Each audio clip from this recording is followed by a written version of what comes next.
Matt is with me, Matt Porter from Matt Porter Web Design, based at Innovation Martlesham at Astral Park. He is our gadget guru, and we often talk to you about things online, and you've got some real personal experiences of finding love online. I have indeed, yes. I met my wife online. We've been married 10 years now, just gone 10 years. We've known each other about 13 years. And prior to that, did you have much success or limited success online dating? Yes, it was a very interesting escapade. I think really, right. I was online dating for I should think about 6 to 8 months. I think. Yep. And I met a number of different ladies and spoke to a number of different ladies on the phone as well, and never actually met them.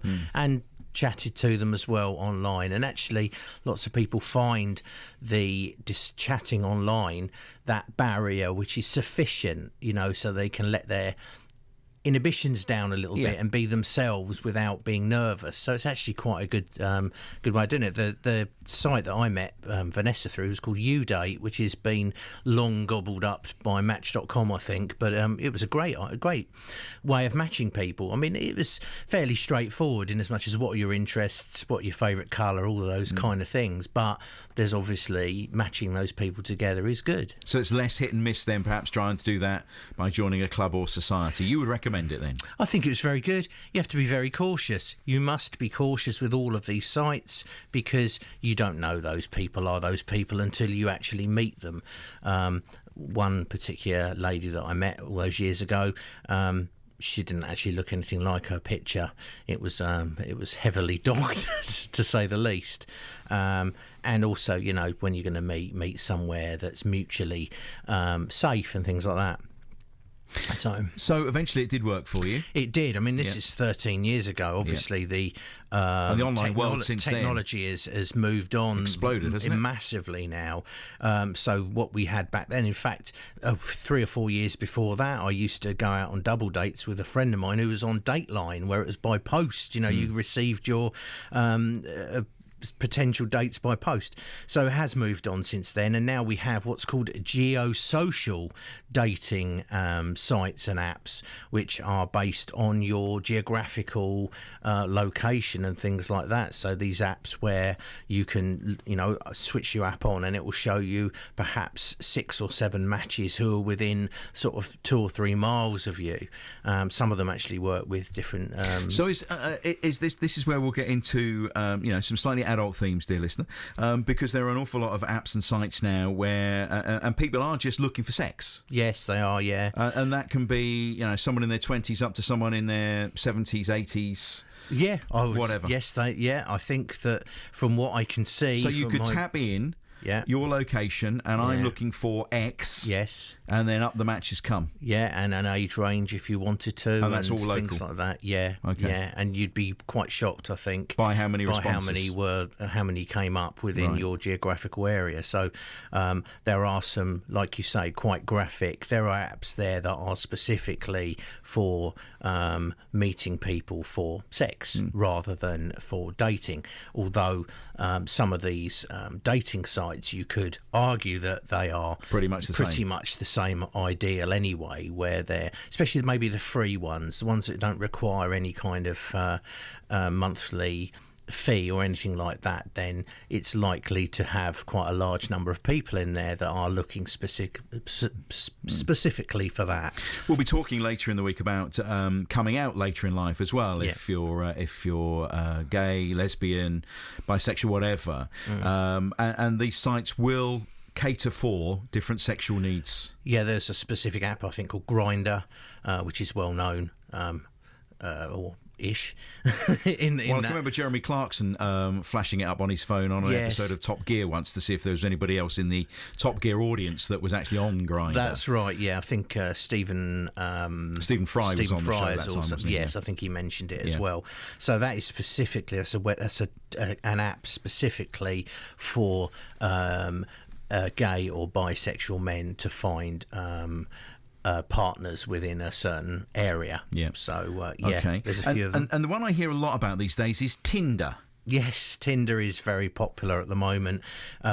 It's basically another geosocial app, so it's looking at your GPS, your geolocation details, and finding people again with the same kind of interests and age range and things like that as you are. What they have is they have this thing called swipes, I believe. So it brings up like a stream of people, and you can just swipe them away if you're not interested in them. So you're it's almost like filtering through a book, isn't it? Right. So you're just flicking through, trying to find someone that you quite like the look of. Yeah, that's right. Yeah, it's.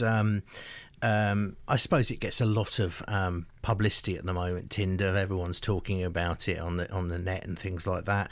There are a few others out there. There's one called Meet Drinks, which is in London only, and then that one is for finding people, but that's for registered venues. So there's a kind of little bit of, I don't know, safety net there because they're actually registering through particular venues. So the idea, I guess, with that is you meet somebody and go to a particular drink pub or bar or whatever. Well, it's interesting because we were talking about on Throwback Thursday a few weeks ago, whatever happened to CB radio, and of course people would chat away for hours on end. And you would arrange to have an eyeball, and then it would be make sure it's in a public place, and all of that same advice even then. That still holds today. Yeah, I had a CB radio, and we used to. I mean, I was quite young at the time, 13 or 14 or whatever, but we used to meet up for eyeballs, and yes, the same sensible advice really, which is if you're going to go and meet people, you don't know who they are, you don't know what they might have done, you don't know what their thought processes are. So if you're going to go and meet these people, then tell somebody you're going to meet them. Go somewhere public. Take somebody with you. If you especially if you haven't been dating for a long time, take someone with you. Take a friend along with you. If these people are decent people that you're going to meet, they shouldn't have a problem with that. They should understand that you'd be nervous. So safety really is very, because you do hear horror paramount. stories, don't you? Of I think it was Simon. I read out his message earlier on. He found love eventually, but he there were people out to try and scam him and con him, and you hear people building an online relationship with someone, and they don't. They're pretending to be, I don't know, say a woman in her 50s or whatever, and it ends up with a bloke sitting in a room with an egg-stained vest on somewhere else. They call that being catfished. Catfished? Yeah. Okay. Apparently there's a film that was made about it about 3 or 4 years ago, and there's now a series on MTV called Catfish, the series, and it's specifically about people that have been scammed really. They've met people online, they've fallen in love with them, they've then ended up giving them money because they're short of money, and then when it comes down to it, these people don't even exist. They may be a completely different person in a different state in America or whatever, or even a different sex, or they might be an enemy from school. There's all kinds of things, so you've got to be really careful. Do a little bit of homework really first, and make sure that if you're going out on these dates with these people on this sort of sites, that you are actually going out with them. That's why I would suggest going with one of the bigger sites that have a paid service. The ones you see advertised on TV, they're the ones that kind of go for, rather than some of the free ones that you might just find on an internet search. Okay, much more to come from Matt, and all this week, Love Later in Life, 60 Shades of Grey.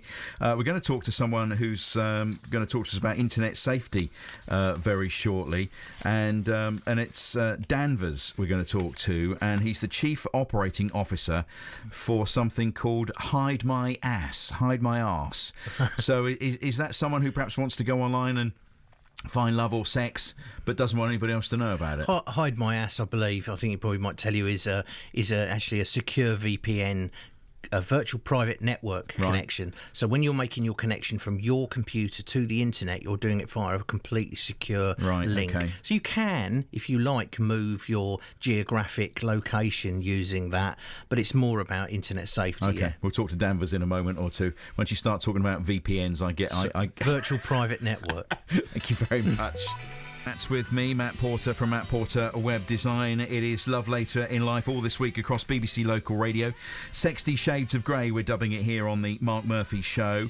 You were just mentioning to me Facebook is another place where people can go to find relationships. Yes, Facebook's very flexible in kind of the way that it's set up. And one of the things I've found really interesting over the last few years is the groups, Facebook groups. So people set up a group, an interest group, if you like. It could be anything. It could be a town. It could be something that they do. And people join those groups.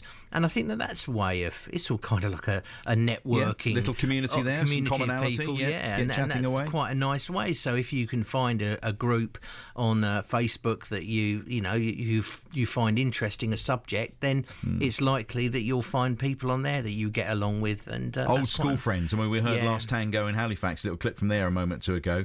You know, childhood sweethearts who didn't get together till later in life. Yeah. You do tend to find that those kind of things happen again on Facebook. I can understand that happening because as Facebook becomes more popular, you get more friends. You start picking up all of these people that you knew when you were younger, and who knows? Yeah.